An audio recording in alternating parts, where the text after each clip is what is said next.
Ma'am Karen, continue please. So from Bungaw, sumakay ka ng lancha. Siguro almost 2 hours. Binaba naman po kami sa medyo malapit sa Sitangkay. And then nag-transfer po kami sa isang malit na bangka. Yung parang paangat yung sa unahan na demotor po. Parang pang-boat. Parang po. Okay. Ay, yan na po yun. Apo, yan po. Tako po, delikado yan ah. Kung nagkaroon ng malaking alon, pwedeng tumaob. Yes po, sir. Again, Philippine Coast Guard. Marina, may problema na naman tayo. Pag ganito po kaliit, we do not monitor. So, ibig sabihin, pag maliit ka, di ka namin papansinin. So, lahat ng mga maliliit, pwede na po mag-violate. Well, if that is the case, Your Honor, as long as it is within the power of oversight of the department, then we will monitor. Yes, padala lang po kayo ng direktiba sa mga mayors. I-monitor yung mga maliliit na bangka na bago pumalaot, siguro mag-form sila ng mga special task force. Kaya naman ng munisipyo yan, kahit ng mga 3, 4 na tao, 5 tao. Huwag payagan itong mga ganitong pambot na punuin ng maleta at ng mga tao. Nakakatakot po. Pumasok po kami sa Sitangkay at hinanap po yung contact person ng nagpaalis sa amin na nagngangalang Black. Bakit black?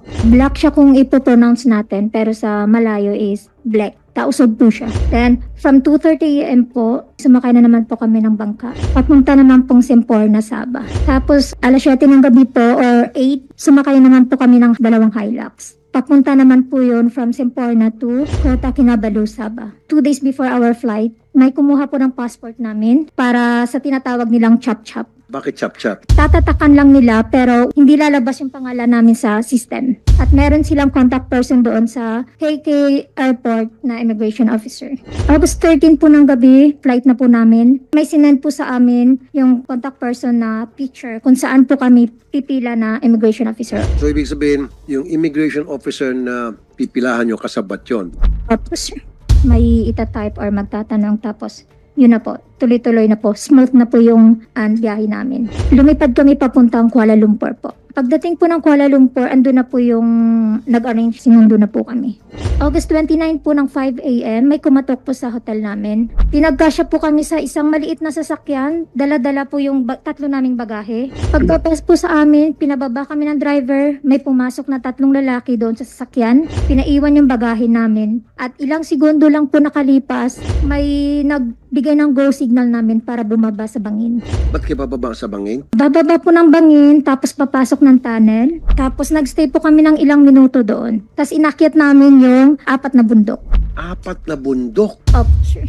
Ilang oras nyo po inakyat yung 4 na bundok? 6 hours po. After na 6 hours na paglalakad ninyo sa 4 na bundok, narating nyo pong destinasyon nyo, ano po yung lugar na yun? May nakita po kami na parang barbed wire. Yun lang po yung bubuksan. Tapos papasok po kami. Isasara po nila ulit. Yun na po yung border ng Thailand. Wala kang nakitang mga border patrol. Wala po. So, pagdating nyo po sa Thailand, May sumundo po ulit sa amin ng 2 motorcycle. Papunta naman po yun sa giba na bahay. Nagstay po kami ng 1 oras mahigit, tapos dumating yung pick-up na magsusundo sa amin. Yung pick-up na yun, na huling pick-up po, dinerecho po kami sa Pidang Bizar, na katabi nun is custom po at saka immigration. Binabaw yung backpack namin po, tapos pinapasok kami dun sa immigration office at tinatakan po yung passport namin. Yun po ay lalabas po talaga sa system. After 2 days po, nag-flight naman po kami August 31 papuntang Bangkok, Thailand. ang dami yung dinaanan. Sir. Pagdating ng Bangkok, Thailand, Pagdating ng Bangkok, Thailand, diretso po kami sa airport sa Suvarnabhumi. Doon po kami nagstay hanggang makapag-check-in po kami. at saan-saan na papunta yung flight? Papunta po sana Korea for layover. 5 hours na layover po papuntang Europe. So, ano nangyari po doon? Nagtaka na po yung nasa counter. Kinuha yung passport namin at saka yung working permit na dala-dala namin. Una po is nagtaka siya kung magtatrabaho daw po kami sa Europe, bakit wala kaming bagahe na i-check-in? Nakakapagtaka nga naman, pupunta ka ng Europe, wala kang dalang bagahe. Opo.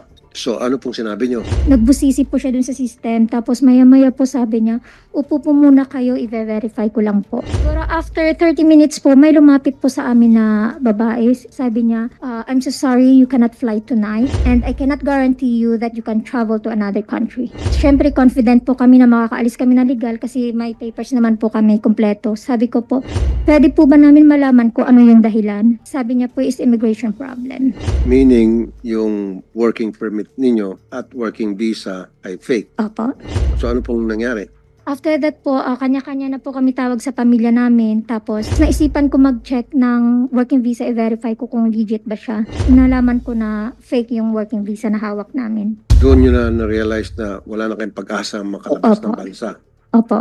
And I would like to thank the DMW doon sa naging mabilisang action ninyo, agad na rescue sila. Yes po, we were able to repatriate the victims and we were able to provide all forms of assistance under the programs of the Department of Migrant Workers.